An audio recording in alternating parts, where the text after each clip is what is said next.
आज आपल्या जवानांमुळेच हा तिरंगा आकाशात एवढ्या अभिमानाने फडकतोय आणि तोच अभिमान मनात बाळगून मी माझं ताटसुद्धा या 3 कलरांनी सजवणार होते. म्हणून आज मी बनवणार होती झटपट अशी रवा इडली. एका पॅनमध्ये तेल, मोहरी, जिरं आणि हिरवी मिरची घालून हा रवा छान परतवून घेतला. रवा थंड झाल्यावर 1 कप दही, मीठ आणि कोथिंबीर घालून मिश्रण मिक्स करून घेतलं.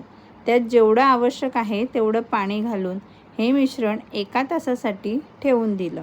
रवा पाणी शोषून घेतो म्हणून त्याला अजून थोडं पाणी घालून 1 पॅकेट इनो घालून हे मिश्रण छान असं एकजीव करून घेतलं आणि हे मिश्रण 3 भागांमध्ये काढून घेतलं.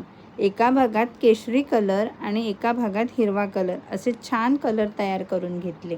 मग एक इडली पात्र घेतलं आणि त्यात तेल लावून आपल्याला जसा तिरंगा सजवायचा आहे तसे हे मिश्रण घालून घ्यायचं आणि 15 मिनटं स्टीम दिल्यानंतर ही छान अशी इडली तयार होतात.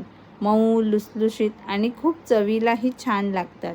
तुम्हीही 15 ऑगस्टला म्हणजे आपल्या स्वातंत्र्य दिनादिवशी ही रेसिपी नक्की ट्राय करा.